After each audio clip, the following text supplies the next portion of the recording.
स्फुरद मंदानंद बहळ नित्य निरस्ताखिल मळ मूळभूत.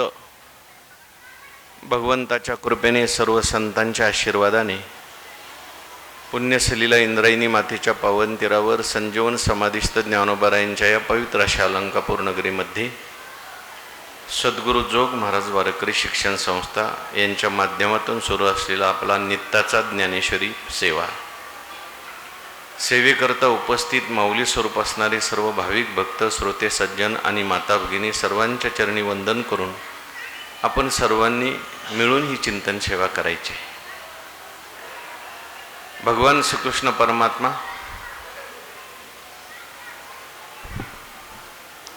अर्जुनाचं निमित्त करून दिव्य असा गीतेचा उपदेश करतात आणि हा गीतेचा उपदेश ज्ञानेश्वर महाराजांनी ज्ञानेश्वरीच्या माध्यमातून सुलभ रीतीने आपल्याला सांगितलेला आहे. 18व्या अध्यायाचा विचार सुरू आहे. 18व्या अध्यायामध्ये ज्ञानेश्वर महाराजांनी पहिल्या 10 ओव्यामध्ये जय जय देव असं संबोधन देऊन भगवंताचं वर्णन केलंय, आपल्या श्रीगुरूंचं वर्णन केलेलं आहे. ज्ञानेश्वर महाराजांनी या निमित्ताने श्रीगुरूंचा महिमा वर्णन केलेला आहे. गुरु आणि परमात्मा वेगळे नाहीत, एकच आहेत. श्रीगुरूंचं त्या निमित्ताने वर्णन केलेलं आहे, मंगल केलेलं आहे. श्रीगुरूंचं श्रोत्रियत्व, ब्रह्मनिष्ठत्व आणि कृपाळुत्वही सांगितलेलं आहे. काय वस्तू किंवा व्यक्ती आपल्याजवळ असून चालत नाही, तिचा महिमा कळावा लागतो. महिमा ऐकल्यानंतर आपल्या अंतःकरणामध्ये विश्वास निर्माण होतो. महिमा जर माहिती नसेल तर व्यक्ती जवळ जरी असली तरी उपयोग होत नाही. म्हणून आमचे गुरु किती श्रेष्ठ आहेत, ते देव आहेत. किंबहुना देवापेक्षा सुद्धा आमचे श्रीगुरु श्रेष्ठ आहेत. म्हणून पहिल्या 2-3 ओव्यामध्ये श्रीगुरूंचं वर्णन केलं आणि या ओवीमधून ज्ञानोबाराय पुन्हा एकदा श्रीगुरूंचं जय जयकार करतात. जय जय देव. तिला घेऊन बाहेर जा मावशी लवकर.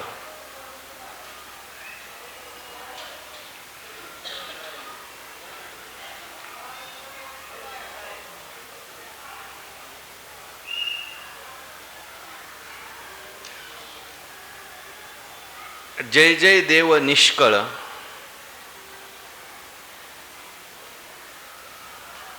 स्फुरद मंदानंद बहळ नित्य निरस्ताखिल मंगळ मूळभूत. प्रत्येक ओव्या ज्ञानेश्वरीमध्ये ओव्या थोड्याशा मागे पुढे आहेत. ही ओवी काही ज्ञानेश्वरीमध्ये पुढे आलेली आहे, 4 क्रमांकाला आलेली आहे. मागच्या पुढच्या बघून घ्या, म्हणजे 6 पर्यंतच मागं पुढे आहे, बाकी पुढे मग व्यवस्थित आहे सगळं. काही ज्ञानेश्वरीमध्ये ही पुढे आलेली आहे, मागच्या पुढं आलेले आहेत. पण आपण आता मामांची ज्ञानेश्वरी समोर ठेवलेली असल्यामुळे त्या ज्ञानेश्वरीनुसार घेतोय. जय जय देव निष्कळ गुरूंचा या ठिकाणी जय जयकार केलेला आहे. या प्रत्येक ओव्यामधून आपण पाहून आलो, देव शब्दाचे जेवढे काही अर्थ आहेत ते सगळे अर्थ ज्ञानेश्वर महाराजांनी अभिव्यक्त केलेले आहेत. एक संस्कृतमध्ये देव नावाचा धातू आहे चतुर्थगणामध्ये, त्याचे 10 अर्थ सांगितलेले. क्रीडा करणं, विजिगिषा म्हणजे जिंकण्याची इच्छा, स्तुती करणं, प्रकाशने, आनंद देणे, उन्मत्त होणे, झोपणे, कांती म्हणजे प्रकाश किंवा इच्छा, आणि शेवटचा अर्थ आहे गती, त्याचा अर्थ आहे प्राप्ती किंवा ज्ञान. या सगळ्या अर्थाने ज्ञानेश्वर महाराजांनी प्रत्येक ओवीमध्ये यातले 1-2-3 अर्थ घेतलेले. जय जय देव निष्कळ निष्कळ शब्दाचे अर्थ अनेक केलेले, कलारहित असलेले, कलंकरहित असलेले, अखंड असे त्या ठिकाणी देव आहेत. जिथे कला असते, अंश असतो, ती वस्तू जी असते ती अखंड नसते, नित्य नसते.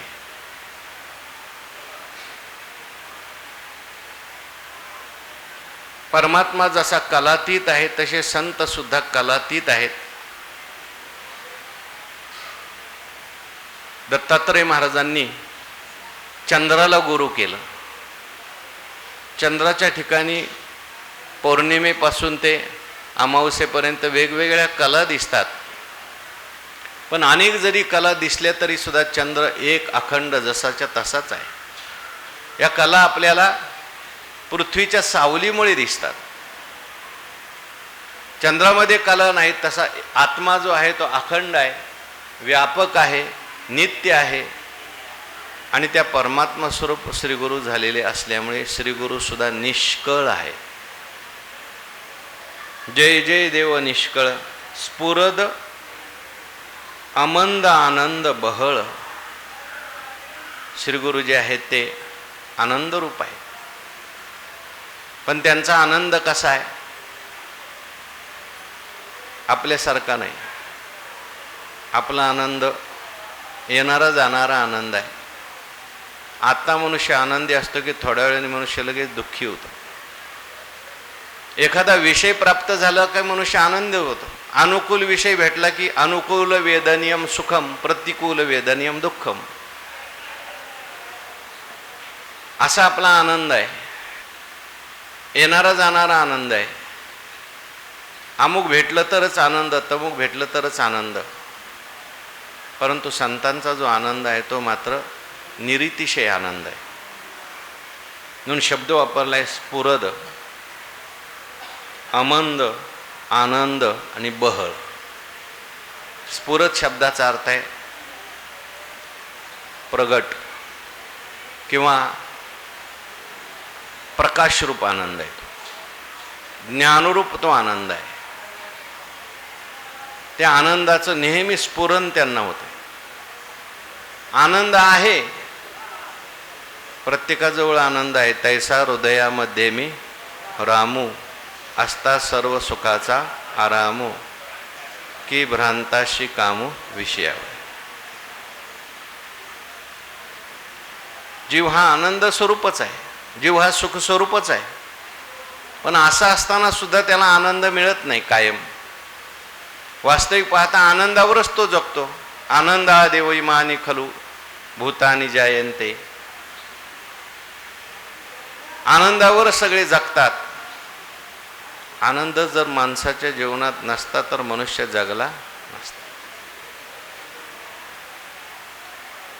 परंतु त्या आनंदाची अनुभूती सगळ्यांना नाही, जी संतांना आहे. आपण जोग महाराजांचं उदाहरण नेहमी सांगतो. जोग महाराज हे नेहमी एका खोलीत बसलेले असायचे. काय साधना करतात ते कोणाला कळू दिलं नाही शेवटपर्यंत. कोणी त्यांना माळ घेऊन बसलेलं पाहिलं नाही, कोणी पुस्तक वाचताना पाहायचं नाही, कोणी त्यांना फक्त एकदा कोणीतरी पाहिलं म्हणतात. ते आरसा ठेवलेला होता समोर, त्या आरशासमोर असे डोलत बसायचे, असे डोलायचे आरशामध्ये, आपल्या स्वरूपात राहून डोलायचे. बाहेर आल्यानंतर लोक विचारायचे, का महाराज तुम्हाला बोलायला कोणी नाही, तुम्हाला वाचायला काही पुस्तक नाही, पण तरीसुद्धा तुम्ही एवढी आनंदी कसे? महाराज काय म्हणायचे? आनंदाच्या कोटी साठविले आम्हा पोटी, प्रेमे चालेला प्रवाहो नामोघ लवल. आनंद जो आहे ते माझं स्वरूप आहे. आनंद कुठून बाहेरून आणायचा आहे का?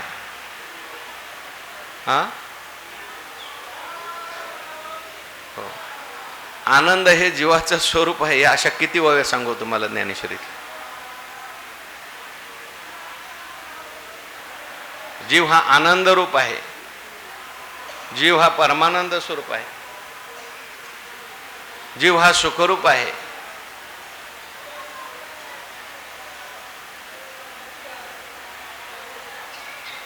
जीव हा आनंद रूपच आहे मूळचा, हा परमात्माची परी दुसरा, परी अहंकार निद्रा निदसुरा, मनोनी स्वप्नाच्या ओरबारा संतोषे शिनी. परंतु आपला जो आनंद आहे तो अज्ञानाने काय आवृत्त आहे. आपल्यालाच आपला आनंद मिळत नाही. जसं कुर्मीचिया पिलिया दिटी पानाय धनंजया,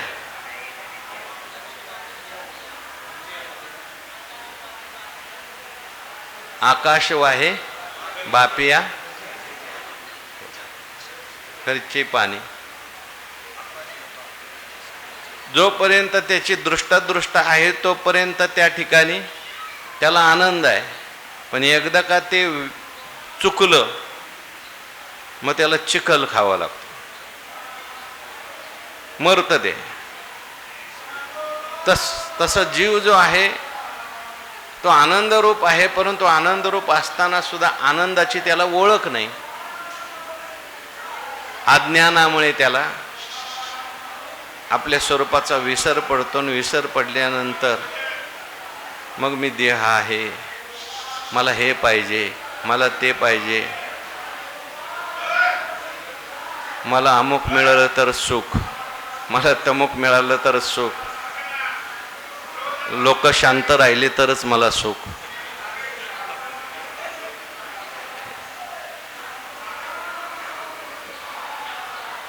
आनंदा करता त्याला काय हे आवृत्त आनंद आहे.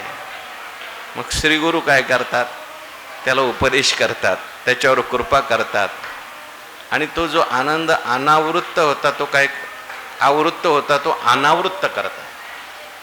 हा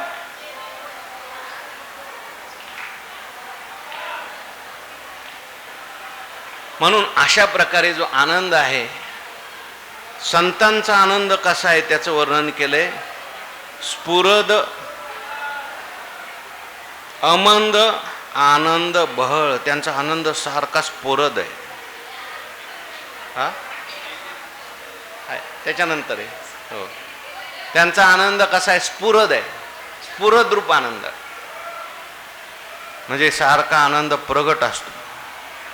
सुखात दुःखात, युद्धात, झोपेत, जागृतीत, सुषुप्तीत, शांततेत, विक्षेपात आनंद काय आहे, प्रगट आहे. आपला आनंद जो आहे तो काही काळापुरत आहे. विषय भेटला तरच आनंद होतो, कारण तो अज्ञानाने आवृत्त झाला म्हणून. परंतु त्यांचा जो आनंद आहे तो स्फुरद रूप आहे. आणि अमंद शब्द वापरलाय. अमंद शब्दाचा अर्थ काय, जो मंद नाही तो अमंद. तुमचा आमचा आनंद काय झालाय, मंद झाला. आनंद तसाच आहे, परंतु त्याच्यावर काजळी आली, त्याच्यावर काय आवरण आलं. अहंकार खवळल्या जाण करी आनंदाशी आवरण.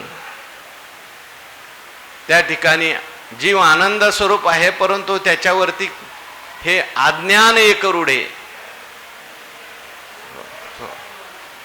म्हणून त्याच्यावर आवरण आलं की तो आनंद मंद होतो.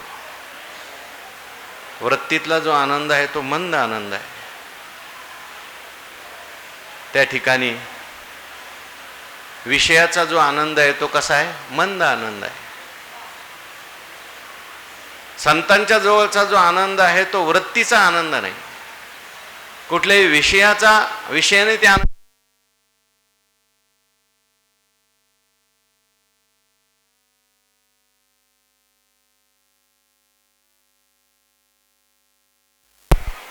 नित्य आनंदापुढे त्यांचा आनंद जो आहे तो अमर्याद आनंद आहे, म्हणून अमंद म्हटलं. त्यांचा आनंद मंद होत नाही. जागृती असू द्या, स्वप्न असू द्या, सुषुप्ती असू द्या, समाधी असू द्या, वृत्ती असू द्या, वृत्ती लय असू द्या, वृत्ती अधिष्ठानात लय असू द्या, हे सगळं असताना सुद्धा अखंड आनंद जसाच्या तसाच चालू आहे. आपण काय करतो, त्याला वृत्तीतून घेण्याचा प्रयत्न करतो, विषयातून घेण्याचा प्रयत्न करतो. त्यामुळे मग तो अखंड राहत नाही, तो नित्य राहत नाही, तो अमंद राहत नाही, तो काय होऊन जातो, मंद होऊन जातो. परंतु परमात्म्याचा जो मूळ आनंद जो आहे तो मात्र अमंद आनंद आहे, व्यापक आनंद आहे. बहळ शब्दाचा अर्थ आहे भरपूर. देशे काले वेदानुवादा, ज्या सुखाचे न करवे मर्यादा, त्या सुखाची सुखसंपदा मदभक्त सदा भोगिताती. असा आनंद संतांना मिळतो. निरतिशय आनंद त्याला म्हणतात. तुकाराम महाराज भंडारा डोंगरावर जाऊन बसायचे, भगवंताचं चिंतन करायचे. करता करताच त्यांच्या मुखातून शब्द बाहेर पडायचे. आनंदाचे डोही आनंद तरंग, आनंदाचे अंग आनंदाची. आनंदाचाच डोह आहे, त्यात तरंग सुद्धा. आनंदाचा डोह म्हणजे काय, आनंदाचे तरंग म्हणजे कोणते तरंग. परमात्मा हा आनंदाचा डोह आहे. आणि त्याच्यावर असलेले आता जे वृत्तीरूपी तरंग सुद्धा कशाचे येतात, आनंदाचेच तरंग. कशाचा आनंद आहे सांगा बरं आम्हाला. म्हणजे काय सांगू झाले, काहीचे या बाई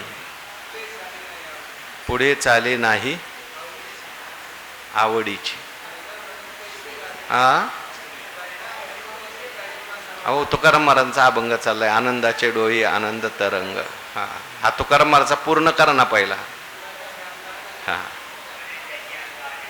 काय सांगू झाले काहीची या बाई. काय झालं मला काही माहिती नाही, ते सांगता येत नाही. असा जो आनंद आहे, निरपेक्ष आनंद, स्फुरद, काय शब्द आहे, अमंद आनंद बहळ, त्यांच्या जीवनामध्ये असा आनंद आहे. ज्यावेळेस आपले संत एकनाथ महाराज, त्यांच्यावर एक जनार्दन स्वामी महाराजांची कृपा झाली. मला दर्शन करायचं आहे देवाचं, आणि म्हणून त्यांना मग ते शूलभंजन पर्वतावर नेलं. तिथे त्या ठिकाणी दत्तात्रय महाराजांचं दर्शन, आणि भगवंताने मस्तकावर हात ठेवला, गुरूंनी हात ठेवला मस्तकावरती. मग त्यांच्या मुखातून शब्द बाहेर पडले, अवघेची त्रैलोक्य आनंदाचे आता, चरणी जगन्नाथा चित्त. आपल्याकडे आभासाच्या 7 अवस्था सांगितलेल्या आहेत. कोणत्या कोणत्या? अज्ञान, आवरण, विक्षेप, परोक्ष ज्ञान, अपरोक्ष ज्ञान, शोकनाश आणि आनंदावाप्ती. त्यातली शेवटची अवस्था आनंदावाप्ती. पहिलं अज्ञान आहे. मग ते अज्ञान काय करतं, आवरण आणि विक्षेप निर्माण करतं. झोप काय करते, आपल्याला विसर पाडते, नसलेलं स्वप्न दाखवते. जीव दुःखी होतो, मी सुखी आहे, मी दुःखी आहे. काय घोरत होता बदबदा, अज्ञानाची अनिदा, जो घोरत होता बदबदा, तो स्वरूपी प्रबुद्धा संतांच्या सहवासात गेला, गुरूंच्या सहवासात गेला. आणि मग त्याला गुरूंनी काय कृपा केली, ज्ञान दिलं. पहिल्यांदा परोक्ष ज्ञान, बरोबर आहे ना. परोक्ष ज्ञानाने कोणतं आवरण जातं,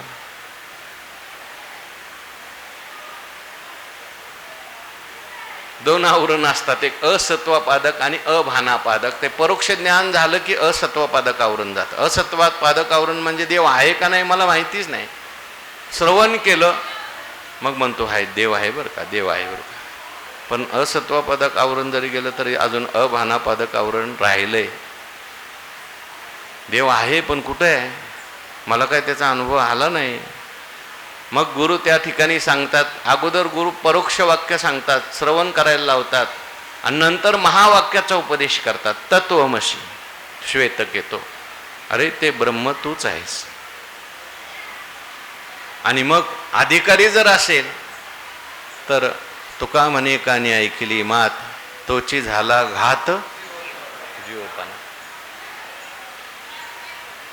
त्या ठिकाणी जीवपणाचा घात होतो. मी देह आहे ही वृत्ती जाते आणि मी ब्रह्म आहे ही वृत्ती येते. मी सच्चिदानंद रूप ब्रह्म आहे. काना वचनाची भेटी, सरिसाचे पै कीर्ती, वस्तू होऊन या उठी कवून एक जो, आणि तो आनंद रूप होतो. याला काय म्हटलंय? पहिला शोकनाश, नंतर आनंदावाप्ती. आनंदाचा त्या ठिकाणी अनुभव त्याला येतो. अवघेची त्रैलोक्य आनंदाचे आता. अर्जुन अनंत सुखाच्या डोही, एक सरे तळूची घेतला जेही, मग स्थिरावनी तेही तेची झाले. अशा प्रकारे ते आनंदरूप होता. स्फुरद आमंद आनंदा बहळ, नित्य निरस्त अखिल मळ. संत जे आहेत त्यांच्या ठिकाणी हा आनंद अभिव्यक्त कसा होतो, का होतो? त्याचं कारण त्यांच्या ठिकाणी कुठल्याही प्रकारचा मळ नाही. जीव आनंद स्वरूप असताना सुद्धा त्याला आनंदाचा अनुभव काय येत नाही? मळ आहे, मळ. म्हणून आपल्याकडे पहिल्यांदा मळ घालवावा लागतो. मळ कशाने घालवायचा? कशाने घालवायचा? निष्काम कर्माने मळ घालवायचा. निष्काम उपासनेने अस्थैर्य घालवायचंय आणि ज्ञानाने आवरण घालवायचंय. पण संतांच्या ठिकाणी मात्र कुठलाही मळ नसतो. मळ शब्दाचा अर्थ आहे मलिनता. कोणते मळ आहेत आपण परवाच त्या ठिकाणी पाहून आलो. अविद्या हा मल आहे. अविद्येचं कार्य असलेले काम क्रोधादी विकार, सुख दुःख, हा सगळा काय आहे? मल आहे. आणि संतांच्या ठिकाणी हा मल नित्य निरस्त आहे. म्हणजे त्यांनी साधनेने तो निरस्त केलेला नाही, तर त्यांच्या ठिकाणी तो मल कधीच नाही. नित्य निरस्त आहेत. संत जे असतात ते नित्यमुक्त असतात. आपल्यासारखं त्यांना साधना करून मळ जरी त्यांनी घालवलेला दिसला तरी ती त्यांची लीला आहे. ज्ञानोबारायांना काही निष्काम कर्म करायचं का? निष्काम उपासना करायची? मळ घालवायचं आहे का? अरे उपजाताची ज्ञानी हे वर्म जाणोनी, आले लोटांगणी चांगदेव. अशा प्रकारे नित्य निरस्त अखिल मळ. अखिल म्हणजे सर्व प्रकारचे मळ.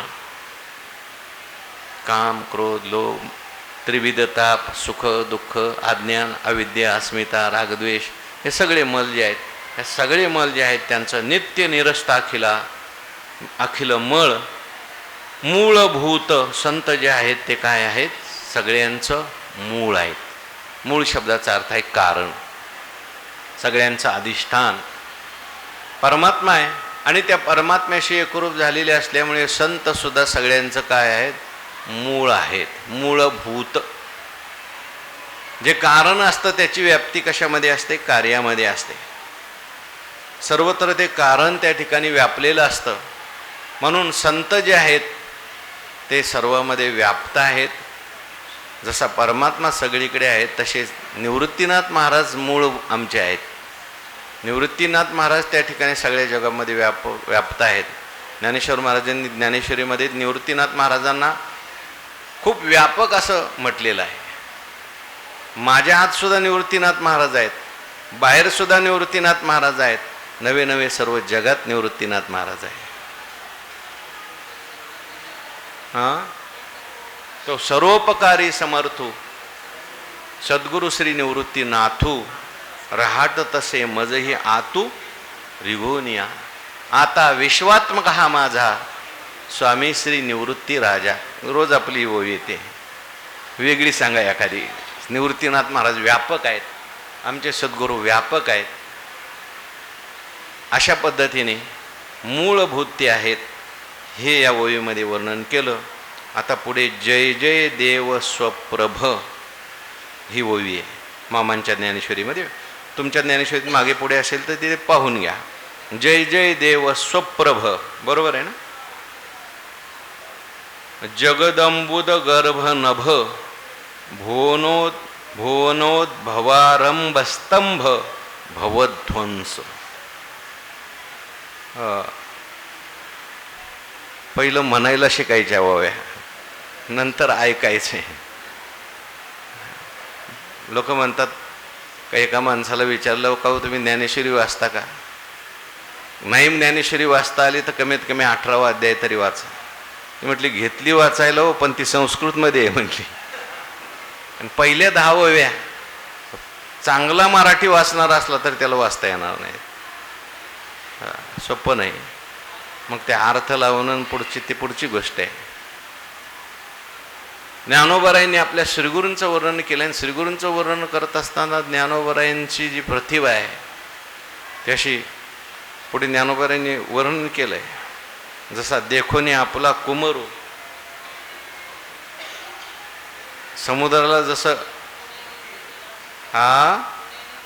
उनेनी उमचला सुधा करू, देखोनी आपला कुमरू, मर्यादा क्षीरसागरू. विसरेची ना. समुद्र जसा असतो ना, पूर्ण चंद्र पाहिला त्याला आनंद होतो. तो आपला मुलगा आहे. कोणाचा? समुद्राचा. समुद्रातून निघाला नाही चंद्र, आणि आपला मुलगा पूर्ण झालेला पाहिला की त्याला आनंद होतो ना. आनंदाने तो मर्यादा विसरून जातो. अशी ओट भरती येते त्याला. तसं ज्ञानोबाराय म्हणतात माझ्या अंतकरणात काय आलेली आहे? भरती आलेली आहे. म्हणजे भरती आल्यानंतर मग हे असले शब्द बाहेर पडले सगळे.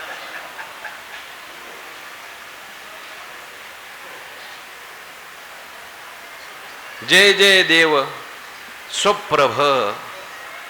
पुन्हा जय जयकार केला. तुम्ही देव आहात, म्हणजे प्रकाशमान आहात. जगाच्या रूपाने तुम्हीच क्रीडा करणारे आहात. तुम्हीच आनंद देणारे आहात. तुम्ही त्या ठिकाणी आम्हाला स्वरूपामध्ये झोपवणारे आहात. तुम्हीच त्या ठिकाणी ज्ञान देणारे आहात. तुम्हीच ठिकाणी परमात्म्याची प्राप्ती करून देणारे आहात. म्हणून जय जय देव स्वप्रभ. स्वप्रभचा अर्थ आहे स्वयंप्रकाश. जसा परमात्मा स्वयंप्रकाश आहे तसे संत सुद्धा काय आहेत? स्वयंप्रकाश आहेत. परमात्मा स्वयंप्रकाश आहे. स्वयंप्रकाश शब्दाचा अर्थ आहे परमात्म्याला जाणण्याकरता दुसऱ्या कोणत्याही प्रकाशाची गरज नाही. परमात्मा हा स्वयंप्रकाश आहे. जसं उदाहरण आपण त्या ठिकाणी पाहतो, सूर्याच्या प्रकाशात सगळे पदार्थ दिसतात, पण सूर्याला पाहायचं असेल तर कोणत्या लाईटचा प्रकाश पाहिजे? काय ओवी आहे? अगा सूर्योदय जाहलिया, सूर्याची पहावा धनंजया, तेवी माते जाणावया मिया जाणावया मीची हेतू. देवाला पाहायचं आहे ना, दुसऱ्या प्रकाशात पाहायचं नाही, त्याच्याच प्रकाशात पाहायचं. ओम नमोजी आद्या वेद प्रतिपाद्या जय जय स्वसंवेद्या.